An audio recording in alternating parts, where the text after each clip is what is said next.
4 वेदों का नाम हम सब ने सुना ही है, पर क्या कभी सोचा है कि उनमें से एक वेद ऐसा भी है जिसे पढ़ा नहीं, गाया जाता है? जी हाँ, हम बात कर रहे हैं सामवेद की, जिसे धुनों का वेद भी कहते हैं। तो आज हम इसी संगीतमय और आध्यात्मिक ग्रंथ की गहराइयों में उतरने वाले हैं, ये समझने के लिए कि आखिर कैसे कुछ शब्द संगीत बनकर ब्रह्मांड का रहस्य बन जाते हैं। चलिए शुरू करते हैं। अच्छा, सामवेद इतना खास क्यों है? मतलब इसकी इतनी अहमियत क्यों है? इसका जवाब हमें मिलता है भगवद गीता में, और वो भी खुद भगवान श्री कृष्ण से। वो कहते हैं, वेदानाम सामवेदो अस्मि, यानी वेदों में मैं सामवेद हूं। जरा सोचिए, ये कितनी बड़ी बात है। इस एक वाक्य ने सामवेद को सिर्फ एक किताब नहीं रहने दिया, बल्कि उसे दिव्यता की एक साक्षात संगीतमय अभिव्यक्ति बना दिया। तो फिर ये जो नाम है सामवेद, इसका मतलब क्या है? देखिए, इसका पूरा का पूरा सारना साम शब्द में ही छिपा है। साम का मतलब ही है वो मंत्र जिसे गाया जाए। ये सिर्फ पढ़ने के लिए नहीं है, इसे सुरों में पिरोया जाता है। इसीलिए कहते हैं कि सामवेद में हर मंत्र एक धुन है और हर शब्द एक सुर। ये ज्ञान और संगीत का एक ऐसा संगम है जो इसे बाकी वेदों से बिल्कुल अलग, एकदम यूनिक बनाता है। तो ये तो हुई सामवेद की आत्मा की बात, लेकिन इस संगीतमय ज्ञान को संजोया कैसे गया है? इसका स्ट्रक्चर क्या है? देखिए, जैसे हर शानदार संगीत की एक संरचना होती है, ठीक वैसे ही सामवेद की भी है। इसकी संहिता को समझना मानो एक दिव्य संगीत रचना के नोट्स को समझना है। आइए देखते हैं कि ये कैसे बना है। यहां देखिए, सामवेद की संहिता को मुख्य रूप से 2 हिस्सों में बांटा गया है, आर्चिक संहिता और गान संहिता। हमारा फोकस रहेगा आर्चिक संहिता पर, जो कि मूल मंत्रों का कलेक्शन है, और इसे भी आगे चलकर 2 भागों में बांटा गया है, पूर्वार्चिक और उत्तरार्चिक। हो सकता है ये नाम थोड़े मुश्किल लगे, पर असल में यही वर्गीकरण सामवेद को समझने की चाबी है। तो सवाल ये उठता है कि पूर्वार्चिक और उत्तरार्चिक में आखिर फर्क क्या है? इसको समझने का एक बहुत ही आसान तरीका है।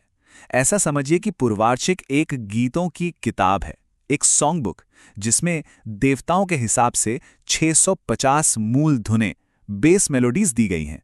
और उत्तरार्चिक वो है एक सर्विस बुक, जो ये बताती है कि इन धुनों को किस यज्ञ या किस अनुष्ठान में कैसे इस्तेमाल करना है, कैसे गाना है। तो एक हुआ धुनों का खजाना, और दूसरा उसे इस्तेमाल करने की गाइड। एक थियरी तो दूसरा उसका प्रैक्टिकल एप्लीकेशन। तो अगर हम दोनों को मिला दें, पूर्वार्चिक और उत्तरार्चिक को, तो सामवेद संहिता में कुल 1875 मंत्र हैं। पर यहाँ एक बहुत ही दिलचस्प बात है, इन 1875 में से ज्यादातर मंत्र ऋग्वेद से ही लिए गए हैं। सामवेद के अपने मौलिक मंत्र 100 से भी कम हैं। तो फिर इसकी खासियत क्या हुई? खासियत शब्द नहीं, संगीत है। सामवेद का असली जादू नए मंत्र बनाने में नहीं, बल्कि ऋग्वेद के शक्तिशाली शब्दों में सुर भरने में है।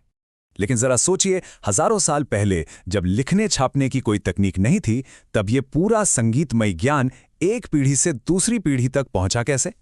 हाँ, इसका जवाब छिपा है शाखा परंपरा में। ये शाखाएं दरअसल ज्ञान के वो जीवित चैनल थे जो गुरु से शिष्य तक इस अनमोल धरोहर को पहुंचाते थे। और आपको पता है, पतंजलि के अनुसार एक वक्त था जब सामवेद की 1000 शाखाएं हुआ करती थीं। 1000! सोचकर ही हैरानी होती है ना? खैर, दुर्भाग्य से आज हमारे पास मुख्य रूप से सिर्फ 3 ही बची हैं, जैसा कि इस नक्शे में दिख रहा है। कौथुम्य शाखा गुजरात में, राणायणीय महाराष्ट्र में और जैमिनीय कर्नाटक में। ये अपने आप में इस बात का सबूत है कि सामवेद सिर्फ कोई पुराना ग्रंथ नहीं है, बल्कि भारत के अलग अलग कोनों में धड़कती एक जिंदा परंपरा है।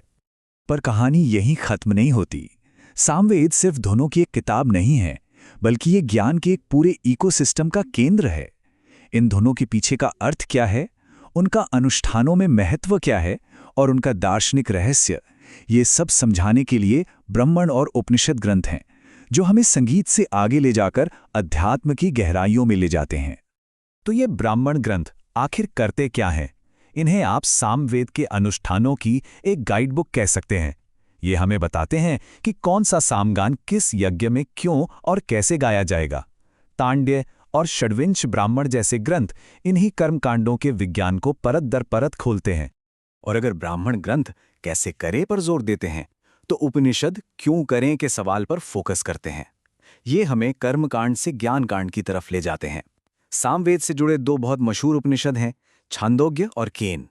ये ओम जैसी पवित्र ध्वनि के गायन के पीछे छिपे गहरे दार्शनिक रहस्यों को उजागर करते हैं और चेतना के असल स्वरूप की खोज करते हैं। तो हमने संरचना समझ ली, दर्शन समझ लिया। अब बात करते हैं उस कला की जो सामवेद को असल में जीवंत करती है, सामगान की। ये सिर्फ गाना नहीं है, ये एक बेहद अनुशासित आध्यात्मिक साधना है। ये वो पॉइंट है जहां आकर शब्द और सुर मिलकर प्रार्थना बन जाते हैं। सामगान की भी अपनी अलग अलग शैलियां हैं और ये इस पर निर्भर करता है कि उसे कहाँ गाया जा रहा है। ग्रामगेय गान वो है जो गांव समाज के बीच गाया जाता है। अरण्यगेय गान को एकांत में यानी जंगलों में गाया जाता था, ये थोड़ा रहस्यमयी है। और फिर आते हैं ओह गान और ऊह्य गान जो चिंतन और गूढ़ साधना से जुड़े हुए हैं। तो मतलब हर जगह का अपना संगीत, अपना सामगान। और ये जो पूरा गायन है, ये होता कैसे है, ये जानना तो सबसे दिलचस्प है। यहाँ देखिए, ये कोई सोलो परफॉर्मेंस नहीं है, ये एक टीम एफर्ट है।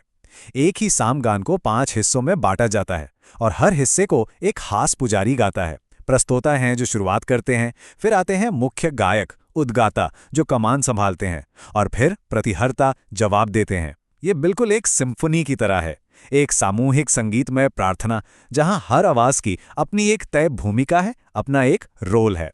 तो हमने अलग अलग टुकड़ों को देखा, मंत्र, संरचना, शाखाएं, ब्राह्मण, उपनिषद और गायन की कला। पर सवाल ये है कि जब ये सब जुड़ता है तो तस्वीर क्या बनती है? सामवेद का सार क्या है?